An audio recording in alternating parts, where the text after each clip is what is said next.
रोहतक की सुनरिया जेल में उम्र कैद की सजा काट रहे डेरा सच्चा सौदा के प्रमुख राम रहीम को लेकर एक बार फिर बवाल मचा हुआ है।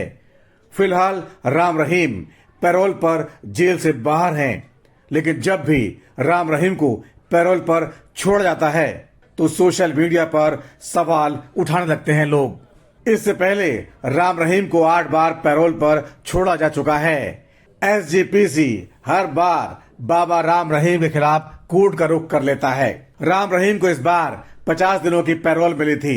पिछले 4 सालों में 9 बार राम रहीम को पैरोल मिल चुकी है। 10 मार्च को उनकी पैरोल खत्म हो रही है। एसजीपीसी की तरफ से पंजाब हरियाणा हाईकोर्ट में राम रहीम को बार बार पैरोल दिए जाने के विरोध में याचिका दाखिल कर दी गई, जिसमें कहा गया था गंभीर आरोपों की सजा काट रहे व्यक्तियों को पैरोल क्यों दी जा रही है। लेकिन बाबा के वकीलों का कहना है जो भक्त बाबा के प्रवचन सुनना चाहते हैं उनकी इच्छा के लिए पैरोल लेना पड़ता है।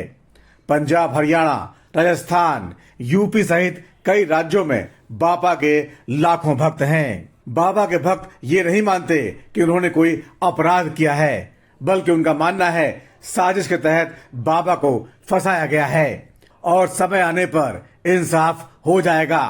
अब सवाल उठता है कि एसजीपीसी को बाबा राम रहीम से इतनी नफरत क्यों है और बाबा के सामाजिक कार्यों को आगे बढ़ाने में इतनी मुश्किलें क्यों खड़ी की जा रही हैं। बड़े दुख ते भरे मन नाल कहना पै रहा कि राम रहीम मार्च ਤੋਂ ਲੈ ਕੇ ਅਕਤੂਬਰ तक ਕਿੰਨੇ ਦਿਨ ਬਣਦੇ ਆ? ਮੇਰੇ ਕੋਲ 180 ਦਿਨ ਬਣਦੇ ਹੋਣੇ। 91 ਦਿਨ ਜਿਹਨੂੰ ਪੈਰੋਲ ਮਿਲ ਗਏ, 91 ਦਿਨ ਤੀਜੀ ਵਾਰੀ ਪੈਰੋਲ ਤੇ ਆਇਆ। ਤੇ ਮੈਂ ਪੁੱਛਦਾ ਭਈ ਇਹ ਕਿਹੜਾ ਇਨਸਾਫ ਆ, ਕਿਹੜਾ ਕਾਨੂੰਨ ਆ? ਇੱਕ ਬੰਦਾ ਜਿਹੜਾ ਕ੍ਰਿਮੀਨਲ ਤੌਰ ਦੇ ਉੱਤੇ ਘਿਨਾਉਣੀਆਂ ਹਰਕਤਾਂ ਕਰਕੇ ਗਿਆ ਉਹ ਤਾਂ 90 ਦਿਨ 6 ਮਹੀਨਿਆਂ ਦੇ ਵਿੱਚ ਆ ਜਾਵੇ, 91 ਦਿਨ।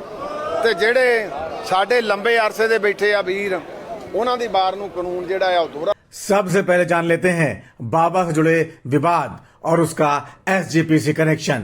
15 अगस्त 1967 को राजस्थान के श्री गंगानगर में जन्मे बाबा राम रहीम 1990 में डेरा सच्चा सौदा के प्रमुख बने। डेरा की स्थापना 1948 में बाबा शाह मस्तानी जी ने की थी। आज पूरे देश में इनके 50 से अधिक आश्रम और लाखों की संख्या में अनुयायी हैं। अपने आश्रमों के जरिए डेरा करोड़ों गरीब परिवारों की मदद करने का दावा करता है। लाखों बच्चे यहाँ शिक्षा पाते हैं, बिना कोई फीस लिए इलाज होता है, सामाजिक कार्य होते रहते हैं, गरीबों के मकान बनते हैं, बीमारों के लिए रक्तदान होता है। सबसे बड़ी बात, यहाँ किसी भी तरह का जाति भेदभाव और छुआछूत नहीं होती, सबको सम्मान मिलता है। डेरा का मुख्यालय हरियाणा के सिरसा में है, जहां आश्रम में डेरा का अस्पताल भी है, जहां लोगों का सस्ता और मुफ्त इलाज होता है। बाबा राम रहीम पुराने जमाने जैसे बाबाओं की तुलना में मॉडर्न विचारों वाले संत हैं और डेरा की तरफ से कई फिल्में भी बनाई जा चुकी हैं। बाबा गुरमीत राम रहीम के बेटे की शादी कांग्रेस सदस्य हरमिंदर सिंह जस्सी की बेटी के साथ हुई है। इस तरह बाबा का कांग्रेस कनेक्शन भी है, लेकिन उन पर आरोप लगता है कि वह हमेशा बीजेपी की तरफदारी करते हैं। दूसरी बात जो हर बार कहते हैं कि आपने यूपी में नहीं आना, जैसे सेवादार जिम्मेवार आपको बताएंगे वहीं रह के खुशियां मनानी है। और तीसरी बात, परमपिता शास्त्रनाम जी दाता रहबर का MSG भंडारा है, पूरा महीना चल रहा है, तो उसकी आपको बहुत बहुत बधाइयाँ हो, बहुत बहुत मालिक खुशियाँ दे।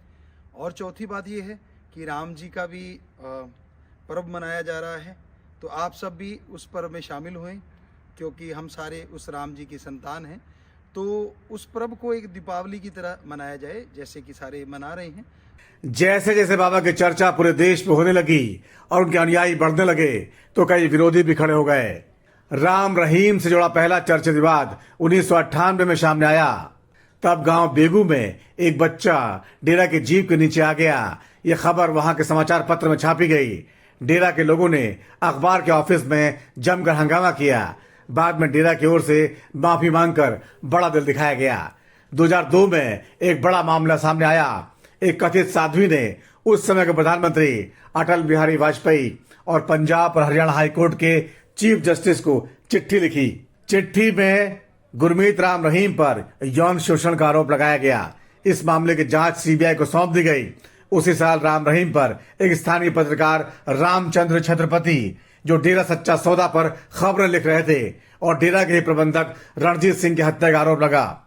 सिरसा के सान दैनिक पूरा सच के संपादक रामचंद्र छत्रपति को किसी ने गोलियां मार दी थी। इसका आरोप डेरा प्रमुख पर लगा और बाद में इस केस में उनको सजा भी सुनाई गई। बाबा और उनके भक्तों ने कई बार कोर्ट में दलीलें दी। उनको साजिश के तहत फंसाया गया है, लेकिन उनकी बात नहीं मानी गई। मैं चारों धर्मों से सत्कार करता हूँ। कहीं भी कैसी कोई बात हो, किसी का फंक्शन हो, हिंदू में हो, मुसलमान में, सिख में, ईसाई में, सब में जाता हूँ मैं तो। हमें तो कुछ ऐसा लगता है ना हमारे गुरु ने ऐसा सिखाया है। वो लोग चंद को लोग हैं जो ऐसे धर्म के नाम पे लड़ाई झगड़े करते हैं, लोगों को लड़ाते हैं और डेरे को बदनाम करते हैं। एसजीपीसी और डेरा सच्चा विवाद क्या है, ये जान लीजिए, जिसकी वजह से लगातार एसजीपीसी के लोग डेरा के खिलाफ रहते हैं। बात 2007 की है। उस समय डेरा सलावतपुर में डेरा प्रमुख गुरमीत सिंह ने एक खास पोशाक में फोटो खिंचवाए थे। एसजीपीसी के लोगों का आरोप है बाबा ने जो पोशाक पहनी थी वो सिखों के महान गुरु गोविंद सिंह जी की थी। इसके विरोध में पंजाब ही नहीं पूरे देश में प्रदर्शन हुए। हाल ये हो गया था कि एसजीपीसी समर्थक और डेरा समर्थक कई जगह आमने सामने आ गए थे। तब पंजाब में डेरा प्रमुख के जाने पर पाबंदी लगाई गई थी, लेकिन डेरा इस मामले में झुकने को तैयार नहीं हुआ। बिगड़ते हालात को देखते हुए पूरे पंजाब और हरियाणा में सुरक्षा बल तैनात करने पड़े थे। उसी साल सिरसा के गांव में पाबंदी के बावजूद डेरा सच्चा सौदा ने नाम चर्चा रखी। नाम चर्चा में डेरा प्रमुख काफिले सहित शामिल होने के लिए पहुंचे। इसके विरोध में एसजीपीसी समर्थकों ने काफिले को काले झंडे दिखाए। इस बात से दोनों पक्षों में टकराव शुरू हो गया। देखते ही देखते भीड़ ने उग्र रूप धारण कर लिया और दोनों पक्षों में पथराव शुरू हो गया। झगड़े को शांत कराने के लिए डेरा प्रमुख ने नाम चर्चा को ही बीच में छोड़ना ठीक समझा, जबकि वो चाहते तो वहां बने रह सकते थे।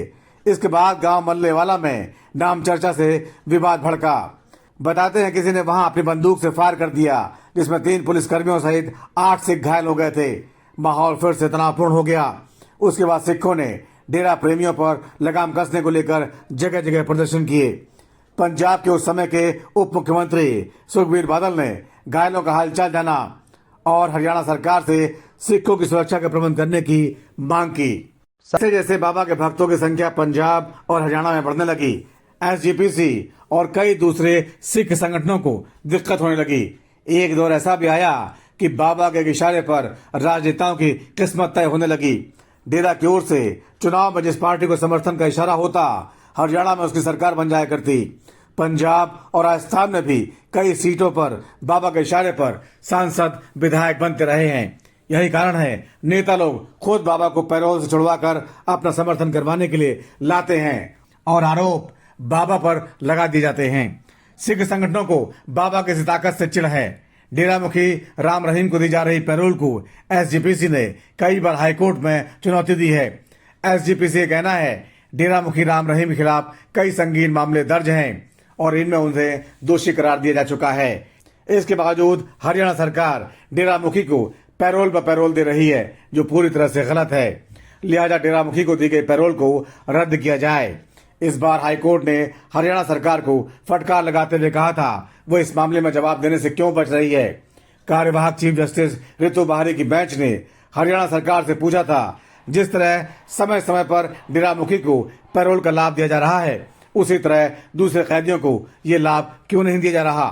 डेरा मुखी पर सरकार जरूरत से ज्यादा क्यों मेहरबान है। कोर्ट ने सरकार से पूछ लिया, ऐसे में बताया जाए किन कैदियों को इस तरह लगातार पैरोल मिल रही है। वैसे डेरा प्रमुख राम रहीम जब भी ज्यादा वक्त के लिए पैरोल पर बाहर आते हैं तो सिरसा न जाकर उत्तर प्रदेश के बागपत जिले के बरनवा आश्रम में ही रुकते हैं। पैरोल या फरलो के दौरान उनको सिरसा स्थित उनके डेरा सच्चा सौदा के हेडक्वार्टर में रुकने की इजाजत नहीं है। वैसे इस बारे में हरियाणा के सीएम मनोहर लाल खट्टर कह चुके हैं कि राम रहीम को जेल नियमों के अनुसार ही पैरोल या फरलो मिलती है। इतना जरूर है, सरकार राम रहीम को सिरसा आने की इजाजत नहीं देती। अब देखना है बाबा के पैरोल हमेशा के लिए रुक जाती है या फिर सुप्रीम कोर्ट से अपने पक्ष में आदेश पारित करा देते हैं, क्योंकि कुछ ही महीनों बाद लोकसभा के चुनाव होने हैं और बाबा की ताकत उसी समय राजनेता इस्तेमाल कर पाएंगे।